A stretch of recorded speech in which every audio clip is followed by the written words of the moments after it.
요즘 그 20, 30대들이 꿈을 펼치지 못하고 너무 힘드니까 이 20, 30대에서 우울증, 공황장애가 급증하고 있습니다. 그런 경향이 학교에서 학생들 가르치면서도 느껴집니다.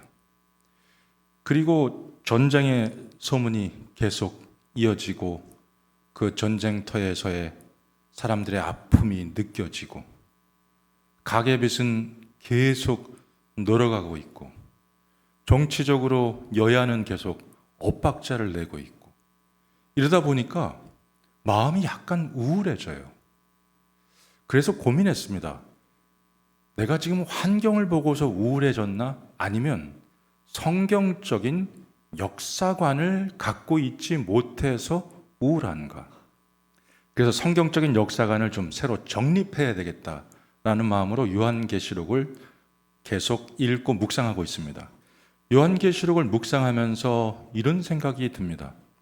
역사라는 무대에 유력한 정치인들, 기업가, 유튜버 이런 분들이 역사에 영향력을 끼치는 것 같은데 요한계시록을 보게 되면 그 역사의 무대에 뒤에 커튼이 거쳐지면서 역사의 주인은 하나님이시다 라고 하는 것을 보게 됩니다. 그러면서 그 역사의 주인이신 하나님께서 이 땅의 역사를 움직여 가시기 위해서 쓰시는 조직이 있는데 그것이 교회입니다. 그리고 주님께서는 삼위일체 하나님께서는 그 보좌 앞에 금 대접을 두시고 세상에서 가장 고귀한 것을 담아두시는데 그것이 성도들의 기도입니다. 역사를 이끌어 가시는 주님께서 가장 중요한 파트너로 교회를 사용하고 계시고 그리고 성도들의 기도를 가장 소중하게 생각하시는 것을 보게 됩니다. 그리고 그 성도들의 기도와 함께 역사의 큰 전환점, 변환점에는 하나님께서 그 기도와 함께 일하시는 것을 보게 됩니다. 제가 대학 시절에 소개팅을 한번 했습니다. 소개팅을 한번 했는데 소개팅 한번 했던 분을 한 번 만나고 더 이상 만남은 이어지지 않았습니다. 이름도 기억이 안 나고 얼굴의 윤곽 정도 기억하는 정도인데 이분이 제게 평생 잊혀지지 않는 한 문장을 주셨어요. 예전에는 그 대학 학보, 대학 신문에다가 한번 헤어지고 만나고 나서 서로 이렇게 몇 자 적어가지고 이렇게 종이 둘러가지고 보내고 그렇게 했습니다. 근데 거기다 뭐라고 썼냐면 뜨거운 여름, 여름보다 더 뜨거운 삶의 목적과 비전으로 이겨내시길. 와, 이렇게 썼어요. 뜨거운 여름, 여름보다 더 뜨거운 삶의 목적과 비전으로 이겨내시길. 와, 이 한 문장 잊혀지지 않아요. 죽을 때까지 가지고 갈 것 같아요. 저는 요한계시록을 읽으면서 그런 생각이 듭니다. 교회는요, 평생 내가 사랑하고 섬길 가치가 있는 내 삶의 목적이 되는 조직이다.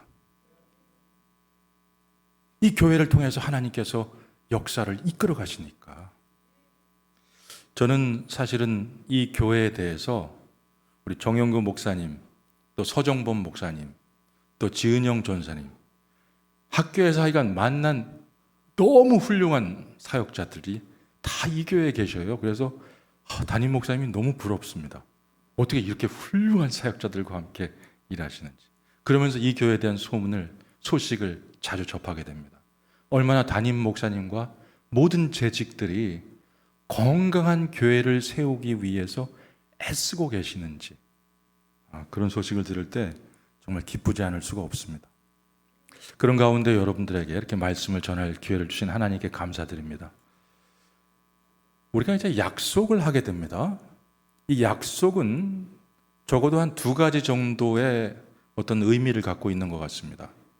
두 가지 정도의 용도가 있는데 첫 번째는 약속은 변화를 가져옵니다. 그래서 우리가 새해가 되면 무언가 약속을 하죠. 자기 자신과 약속을 합니다. 이것을 하겠다, 이것을 하지 않겠다. 그래서 약속을 하고 그것을 제대로 지켜가면 자기 삶이 변화되는 것을 볼 수가 있습니다. 우리가 흔히 작심삼일이라고 그러는데 작심삼일이라고 좌절할 필요는 없어요. 3일마다 한 번씩 또 결심하면 되니까. 그죠? 하여간 약속은 삶의 변화를 가져옵니다. 그리고 약속은 관계의 형성을 가져옵니다. 내가 누군가와 너무 친해지고 싶잖아요. 그러면 우리 한번 밥 먹을까? 우리 한번 만나지 않을래? 우리 한번 차 한 잔 마시지 않을래? 자꾸 이렇게 약속을 만들어 가려고 그럽니다. 그런 면에서 이 약속은 관계를 형성시켜주는 역할을 합니다. 성경은 구약, 신약 모두 약속으로 가득 차 있습니다. 그리고 성경에 나타난 약속도 동일한 용도를 보여주고 있습니다. 하나님과 우리와의 관계의 형성, 그리고 하나님의 백성들이 거룩하게 변화될 수 있도록 도와주는 것이 이 약속이라고 할 수 있습니다. 여러분들은 그래서 성경 말씀을 대할 때마다 하나님께서 나와 관계를 누리고 싶어 하시며 나를 사랑하신다는 것을 이 약속의 말씀을 대할 때마다 확신하셔도 좋습니다. 이 약속은 하나님께서 나를 사랑하신다는 뜻이며 영원히 나와 관계를 누리고 싶어 하신다는 것을 담고 있습니다. 여러분들은 어떠십니까? 지금까지 약속했던 것을 다 지키셨습니까? 우리는 보통 살아가면서 약속을 지키고는 싶지만 능력이 없어서 못 지키기도 하고, 약속을 하지 말아야 될 약속을 해서 나중에 후회하기도 하고, 그리고 약속을 지키고 싶지 않아서 지키지 않기도 합니다. 근데 하나님께서는 약속을 하시고 나서 그 약속을 왜 했지? 라고 후회하시거나, 하나님께서는 거짓말로 약속하시거나 하신 약속을 지키시지 않거나 그러질 않으십니다. 하나님께서는 약속을 하시고 그 약속을 반드시 지키십니다. 그래서 성경에 나타난 하나님이 주권적으로 하나님의 백성들과 맺으시는 약속을 언약이라는 이름으로 부르게 됩니다. 근데 여러분들이 혼동되실까 봐 저는 그냥 오늘 계속 약속이라고 표현하도록 하겠습니다. 하나님께서 인간에게 주신 첫 번째 약속은 선악을 알게 하는 나무의 열매를 먹지 말라는 것입니다. 먹으면 정령 죽을 것이다. 이것이 명령의 형태인데 여기에 약속이 담겨 있는 이유는 선악을 알게 하는 나무의 열매를 먹지 않으면, 하나님 말씀을 순종하면 영원한 생명을 누릴 수 있다는 것이 포함되어 있기 때문입니다. 하나님 말씀을 순종할 때 영원한 생명을 누릴 수 있다고 하는 것이 포함되어 있는 명령이죠. 그렇기 때문에 이것은 명령이기도 하고 약속이기도 합니다.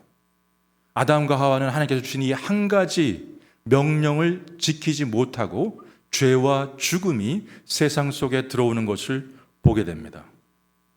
여러분 혹시 어떠세요? 제가 하나님 말씀대로 다 살겠습니다.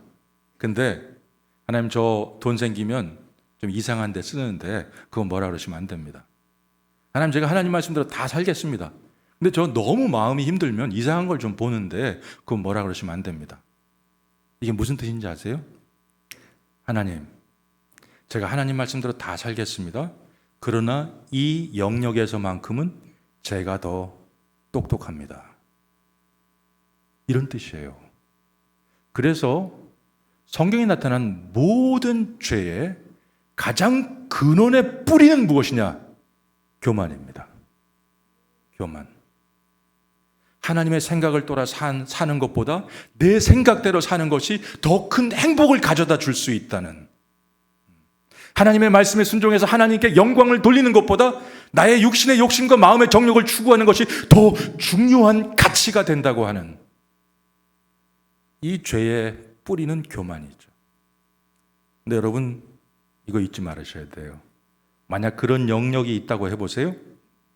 언젠가는 그 영역이 내 삶을 송두리째 짓밟아 버릴 겁니다. 내가 더 똑똑하다고 생각하는 영역에서 짓는 불순종이 결국 내 삶 전체를 송두리째 짓밟아 버릴 거예요.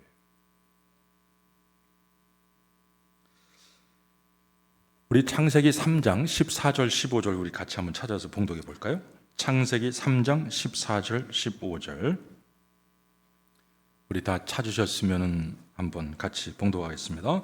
여호와 하나님이 뱀에게 이르시되 내가 이렇게 하였으니 내가 모든 가축과 들의 모든 짐승보다 더욱 저주를 받아 배로 다니고 살아있는 동안 흙을 먹을지니라. 내가 너로 여자와 원수가 되게 하고 내 후손도 여자의 후손과 원수가 되게 하리니 여자의 후손은 내 머리를 상하게 할 것이요 너는 그의 발꿈치를 상하게 할 것이니라 하시고. 자, 아담과 하와가 범죄하자마자 바로 하나님께서 아담과 하와를 만나셔서 여자의 후손으로 사단의 세력이 제기 불가능하게 깨뜨리실 것에 대해서 약속하시는 메시아를 보내실 것에 대한 약속을 창세기 3장 14절 15절에서 하고 있는 것을 보게 됩니다. 최초로 메시아에 대한 약속이라 그래서 신학자들은 원시복음이다 이렇게 표현하기도 합니다. 어떤 신학자들은 이 성경 구절에서 단순히 인간과 뱀 사이에 적대감이 존재할 것이라는 의미만을 찾습니다. 그런데 그렇게 성경을 이해하기에는 적절하지 않아 보입니다. 왜냐하면 지금 아담과 하와가 범죄하면서 인류의 역사 속에 죄와 죽음이 들어오고 인류의 어떤 영원한 역사가 지금 송두리째 바뀔 수 있는 그런 시점에 나타나셔가지고 하나님께서 아담과 하와에게 이제 앞으로 뱀과 인간 사이에는 적대감이 존재할 것이다 라고만 말씀하신다면 그건 그 상황이나 그 시간대에 비추어 볼 때 너무 사소한 얘기만 하신 거예요. 이 상황에 만나셔서 여자의 후손으로 메시아를 보내시고 사단의 세력을 깨뜨리실 것을 함께 말씀하시는 것을 볼 수가 있습니다. 이 세상에 존재하는 모든 사람들은 어떤 형태로 태어났건 남자의 몸에서 나온 것과 여자의 몸에서 나온 것의 결합으로 태어나게 되어 있습니다. 그런데 오직 한 분만이 성령의 능력 가운데 여자의 몸을 빌어서 태어나시게 됩니다. 부모의 죄성에 유전 없이 태어나시고 죄 없이 사시며 그리고 우리의 죄를 대신 지시고 십자가에서 죽으십니다. 그리고 죽음을 이기시고 부활하십니다. 이런 분은 예수님 외에는 없습니다. 바로 이 예수 그리스도 안에 있는 사람들이 죄 사함을 받는 것이고 예수 그리스도 안에 있는 사람들이 그 영원한 생명을 함께 누리는 복을 받게 되는 것이라고 할 수가 있습니다. 자, 하나님과의 관계를 깨뜨리는 것이 죄였고 이것이 가져온 것이 죽음이었습니다. 그런데 그 죄를 대신 지시고 십자가에서 죽으심으로 죄값을 치르시고 우리가 다시 하나님과의 관계를 형성할 수 있도록 회복시켜 주시는 분, 그리고 영원한 생명을 수여해 주시는 분이 여자의 후손으로 오시는 예수 그리스도이십니다. 이 예수 그리스도는 마태복음에서 이렇게 소개되고 있습니다. 아브라함과 다윗의 자손 예수 그리스도. 예수님의 육신의 조상으로 언급할 분들이 상당히 많이 있는데 왜 굳이 아브라함과 다윗의 자손 예수 그리스도라고 하는 걸까요? 그 이유는 아브라함과 다윗에게 주셨던 약속 때문입니다. 아브라함에게 어떤 약속을 주셨냐면 약속을 여러 가지 주셨지만 그 중에서 가장 중요한 약속은 너의 자손으로 말미암아 내 씨로 말미암아 천하 만민이 복을 받을 것이라는 약속입니다. 그 약속이 누구를 통해 성취됩니까? 예수 그리스도를 통해서 성취됩니다. 다윗에게 약속을 주셨는데 그 위가 영원히 견고할 것이고 하나님 나라가 영원할 것이다라는 약속을 주시는데 그 약속이 누구를 통해 성취됩니까? 다윗의 자손으로 오시는 예수 그리스도를 통해서 성취됩니다. 그래서 아브라함과 다윗의 자손 예수 그리스도라고 소개하는 이유는 아브라함과 다윗에게 주셨던 약속의 성취자가 예수 그리스도이시기 때문입니다. 여러분, 우리가 예수 그리스도 안에 있다고 하는 것은 이런 것입니다. 내가 복을 받을 거기 때문에 즐겁다? 그걸 넘어서는 거예요. 나를 통해서 세상이 복을 받게 될 것이다. 나를 통해서 세상에 복이 흘러갈 것이다. 이것으로 감격하는 사람입니다. 예수 그리스도 안에 있는 사람들을 주님께서 그렇게 쓰시는 것입니다. 여러분 어떠십니까? 구약시대 사람들은 율법을 행해서 구원받고 신약시대 사람들은 예수님을 믿어서 구원받고 그러는 것일까요? 성경을 보게 되면 창세기에 이렇게 말씀합니다. 아브라함이 여호와를 믿으니 여호와께서 그의 일을 그의 의로 여기셨다, 이렇게 말씀합니다. 하나님께서 아브라함을 어떻게 의롭게 여기십니까? 어떤 선한 행동을 해서? 아니요. 그가 하나님을 믿었기 때문에. 여러분, 우리가 아브라함이 이삭을 바치는 순종을 행했어요. 그럼에도 불구하고 우리는 아브라함을 순종의 조상이라 그러지 않아요. 믿음의 조상이라 그럽니다. 왜 믿음의 조상이라 그럽니까? 그의 순종이 믿음에서 나왔기 때문입니다. 하나님께서 아브라함에게 이삭을 바치라 할 때 이삭을 왜 바칠 수 있었습니까? 하나님을 믿으니까. 어떤 면에서 믿으니까입니까? 이삭은요, 약속의 자손이에요. 그를 통해서 하늘의 별처럼 바닷가의 모래처럼 많은 자손들이 이어지는 그 약속이 이삭을 통해서 계속 이어질 거거든요. 그렇기 때문에 아브라함이 믿었던 게 뭐냐면 이 이삭을 하나님께 제물로 바쳐도 하나님께서는 이삭을 통해서 이루실 그 약속을 성취하시기 위해서 이삭을 다시 살리실 것이라는 믿음이 있었습니다. 그 믿음이 순종을 가져오는 거죠. 그 믿음으로 의롭다고 여김을 받는 것입니다. 하나님을 믿고, 하나님을 믿는다고 하는 건 뭡니까? 하나님의 말씀을 믿는 거죠. 그리고 하나님 말씀은 궁극적으로 예수 그리스도를 향해 가고 있잖아요. 구약은 뭡니까? 예수님께서 오신다는 것이고, 신약은 예수님께서 오셨다는 것이고, 성경은 어떻게 끝납니까? 지금 시작된 하나님 나라를 예수님께서 다시 오셔서 완벽하게 성취하실 것이다. 그러니 그 예수님을 기다려라. 그래서 예수님께서 하신 이 말씀은 정당합니다. 너희가 성경에서 영생을 얻는 줄로 생각하고 이 성경을 생각하거니와 이 성경이 내게 대해서 증거하는 것이다. 여러분, 구약시대 사람들은 율법을 행해서 구원받는 게 아니에요. 하나님을 믿음으로, 하나님의 말씀을 믿음으로, 그 말씀이 지향하고 있는 메시아를 고대하고 기다리면서 구원받는다고 할 수 있습니다. 신약시대 사람들은 오신 예수 그리스도를 믿음으로 구원받는 것입니다. 우리가 그 이단, 요거 알면 이단 극복하기가 좋습니다. 여러분, 행위로 구원받는다, 이단이에요. 구원받았으니까 마음대로 살아도 된다, 이단이에요. 우리는 믿음으로 구원받습니다. 그러나 우리는 하나님 말씀을 따라 삽니다. 왜? 하나님의 백성이 되기 위해서? 아니에요. 하나님의 백성이니까. 하나님의 백성답게 살아야 되니까. 만약 말씀을 지키는 것이 기준이 된다면 우리 가운데 누구도 구원받지 못합니다. 한 가지 약속을 못 지켜서 죄와 죽음이 세상에 들어왔어요. 우리가 뭔가를 지켜서 구원받을 수는 없습니다.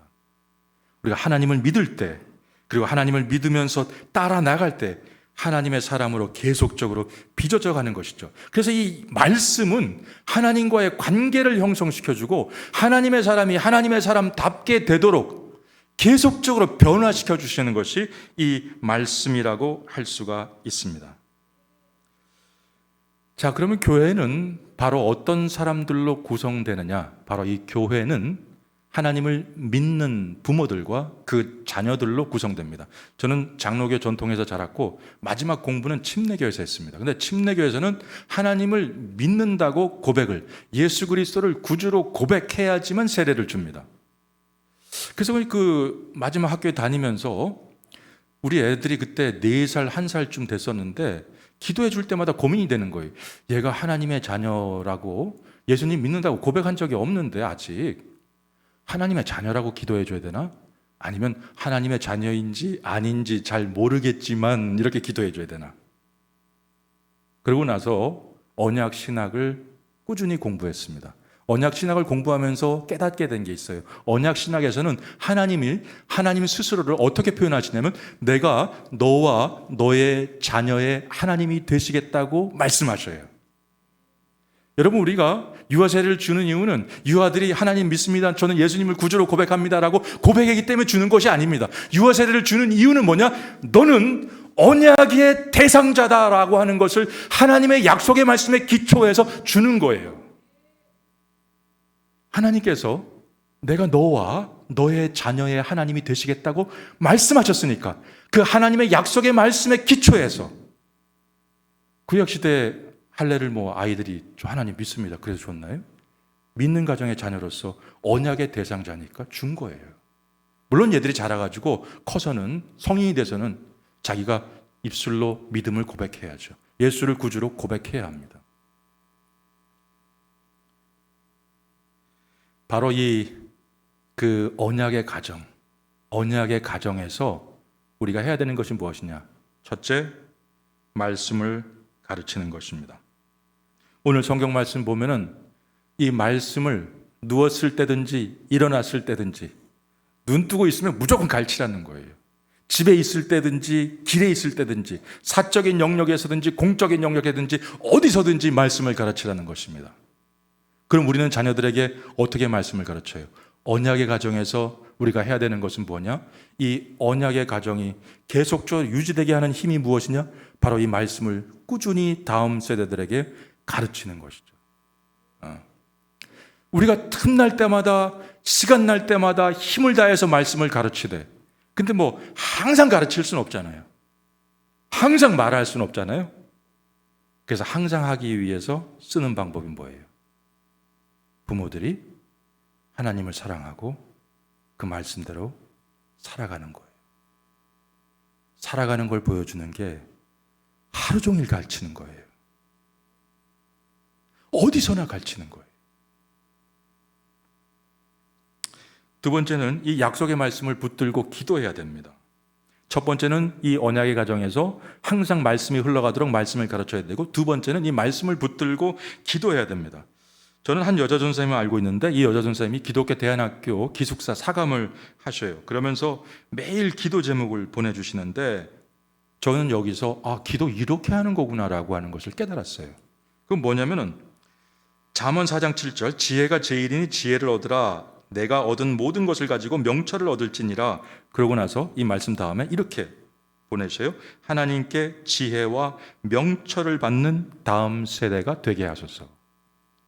그 다음에 빌립보서 2장 12절을 보내셔요. 그러므로 나의 사랑하는 자들아, 너희가 나 있을 때뿐 아니라 더욱 지금 나 없을 때에도 항상 복종하여 두렵고 떨림으로 너희 구원을 이루라. 다음 세대 기도 제목, 두렵고 떨림으로 구원을 이루는 다음 세대가 되게 하소서. 와, 이렇게 기도하는 거구나. 다음 세대를 놓고 기도할 때 약속의 말씀이 다음 세대의 삶 속에서 성취되게 해달라고, 그 말씀이 성취되게 해달라고 기도하는 거구나 라고 하는 것을 깨닫습니다. 세 번째 여러분들이 하셔야 되는 것은 고린도전서 13장 12절 말씀이에요. 고린도전서 13장 12절 말씀, 우리가 지금은 거울로 보는 것 같이 희미하나 그때에는 얼굴과 얼굴을 대하여 볼 것이요, 지금은 내가 부분적으로 아나 그때에는 주께서 나를 아신 것 같이 내가 온전히 알리라. 이렇게 돼 있어요. 저는 이 구절 말씀을 읽으면서 깜짝 놀랐어요. 나를 온전히 아시는데 어떻게 사랑하실 수가 있지? 나의 불순, 불만, 불신, 불결, 이런 걸 다 아시는데 어떻게 사랑하실 수가 있지? 여러분, 만약 우리들의 마음이 투명한 유리벽에 둘러싸여 있어서 다 그 마음 속에 무슨 생각이 있는지 읽어진다면요, 이런 일이 일어날 거예요. 모든 사람은 모든 사람에 대해서 환멸을 느낄 겁니다. 우리 마음이 투명한 유리벽으로 쌓여 있어가지고 우리의 마음 속에 있는 모든 생각을 사람들이 다 읽을 수 있다면 아마 모든 사람들은 모든 사람에 대해서 환멸을 느낄 겁니다. 우리 세상에 그런 얘기 있어요. 알면 못한다. 알고선 사랑 못한다. 근데요, 하나님께서는 알고도 하셔요. 그래서 이 사랑은요, 변치 않습니다. 마치 뭔가 새로운 것을 알게 되고 기겁하시면서 네가 그런 애였어? 가 없으셔요. 알고도 사랑하신다는 것의 특징은 변치 않는다는 것입니다. 하늘이 무너지고 땅이 꺼지고 하늘의 별들이 가을 낙엽처럼 우수수 떨어지는 일이 있어도 하나님의 사랑은 변치 않습니다. 우리가 사춘기 때 애들이 얼마나 미워요. 어떻게 저럴 수가 있을까? 알고도 하는 게 사랑이에요. 세상 어디서도 받아보지 못한 그 사랑을 해주세요. 요새 애들의 특징이 뭔지 아세요? 정말 어디서도 그렇게 깊은 축복, 변치 않는 사랑을 못 받아가지고 연구실에 와서 한번 상담하고 애들을 격려해주고 기도해주면 그렇게 울어요. 사랑도 못 받아보고 격려도 못 받아보고 축복도 못 받아보고 우리 다음 세대가 너무 그렇게 크고 있는 거 아닌가? 그런 생각이 들어요. 여러분, 우리는 사랑에 대해서 너무 세속적인 생각을 갖고 있어요. 세속적인 노래는 항상 이렇게 노래하거든요. 외적으로 뭔가 끌리는 사람을 향해서 가지게 되는 불타는 감정이 사랑이다. 그거는 성경이 얘기하는 사랑이 아닙니다. 성경에서 말씀하는 사랑은요, 예수님 생각하면서 오래 참고, 예수님 생각하면서 견디고, 예수님 생각하면서 믿고, 예수님 생각하면서 다시 희망하게 되고. 그래서 사실 성경에서 말하는 사랑은 감정적으로 변화되는 사랑이 아니라 의지적인, 예수님을 생각하면서 하는 의지적인 행위라고 할 수가 있습니다. 우리가 다음 세대를 그렇게 사랑으로, 말씀 가운데 기도로 키우는 역사가 일어나게 되기를 주님의 이름으로 축원드립니다. 오늘 말씀을 정리해 보겠습니다. 아담과 하와가 하나님의 명령을 어기고 이 죄와 죽음이 들어오게 되죠. 하나님께서는 약속을 주셔서 그 상황을 뒤집으시고 변화가 일어나게 하셨습니다. 바로 이 약속이 역사를 송두리째 바꾸는 것을 알아서일까요? 사람들도 자기 삶을 변화시키고 싶을 때는 약속을 하게 돼요. 내가 뭐 이걸 하겠다, 이걸 하지 않겠다. 근데 약속을 하고 가령 다이어트를 예를 들어 보세요. 혼자 다이어트가 안 되니까 요새는 어떤 또 다이어트법이 유행하냐면 서로 막 팀을 짜가지고 서로 막 카톡해주고 막 올려주고 뭐 이러면서 정보 교환하면서 다이어트하고 막 그래요. 약속이 사람을 변화시키고 또 여러 사람과 네트워크되면 더 약속을 변화시키기 쉬우니까 그런 거가 봐요. 근데 약속을 사람들이 잘 지키지 못해요. 저는 약속을 지키는 것 관련해서 이렇게 말씀드리겠어요. 여러분의 삶을 변화시키고 싶으세요? 그래서 약속을 만들어서 변화시키려고 하지 마시고 더 좋은 방법을 알려드릴게요. 여러분의 삶을 변화시키고 싶다면 약속을 하지 마시고 약속을 붙드세요. 여러분의 삶을 변화시키고 싶다면 약속을 하지 마시고 변치 않는 성취될 하나님의 약속의 말씀을 붙드세요. 바로 그렇게 약속의 말씀을 붙들고 자기를 빚어나가다 보면 어떤 일이 생기느냐? 건강한 약속을 하는 사람이 되고 그 약속을 지킬 줄 아는 사람이 되는 거죠. 오늘 고린도후서 1장 20절에 보면 하나님의 약속은 얼마든지 그리스도 안에서 예가 되니 그런즉 그로 말미암아 우리가 아멘하여 하나님께 영광을 돌리게 되느니라. 자, 예수 그리스도를 믿는다고 하는 것의 복이 무엇이냐? 예수 그리스도 안에 있는 사람들에게는 이 약속의 말씀이 예가 된다는 것입니다. 그래서 이 약속의 말씀이 우리 가정을 통해서 그리고 우리 교회를 통해서 성취되는 것을 보게 해주시고 역사의 주관 되신 주님께서 우리를 함께 써가시는 것을 보게 해주시옵소서. 기도해야 됩니다. 우리가 그래서 오늘 말씀을 생각하면서 기도할 것을 한 가지 알려드리겠습니다. 여러분, 우리가 말씀을 깨닫는 거, 말씀을 알게 되는 거, 그 다음에 사랑의 마음을 가지게 되는 거, 이거 인력으로 쉽지 않습니다. 성령님이 도와주셔야 돼요. 성령님께서 하시는 것이 뭡니까? 말씀을 깨우쳐 주시고 우리 안에서 탄식하시면서 주님의 마음을 알게 하시고 우리가 주님을 사랑할 수 있도록 하시는 것이 성령님께서 하시는 역할이십니다. 그래서 우리가 성령 충만해서 말씀을 깨닫고 성령님께서 주시는 마음으로 다음 세대를 위해서 기도하고 사랑할 수 있도록 붙들어 주십시오. 그리고 이 말씀이 그대로 다음 세대들에게도 이루어지게 해주십시오. 하나님께서 언약을 하시고 나서 약속을 주시고 나서 이스라엘 백성들이 하나님 말씀을 계속 어깁니다. 계속 어기면 우리는 어떻게 합니까? 약속을 맺었는데 어떤 사람이 약속을 계속 어기잖아요. 그러면 이제 관계 끝났다. 종료를 선언합니다. 난 더 이상 너 안 봐. 이렇게 얘기해요. 근데 하나님께서 어떻게 하셔요? 말씀을 계속 어기고 약속을 어기니까 하나님께서는 이렇게 하셨어요. 내가 앞으로는 너희들의 마음속에 굳은 마음을 제하고 부드러운 마음을 주겠다. 너희가 자꾸 말씀을 잊어버리고 생각지 않으니까 나는 이제 너희들의 마음속에 말씀을 새겨두겠다. 이거 누가 하시는 거예요? 성령님이 하시는 거예요. 다음 세대들을 세우다가 지치고 힘드셨어요? 성령님의 도우심을 구하세요.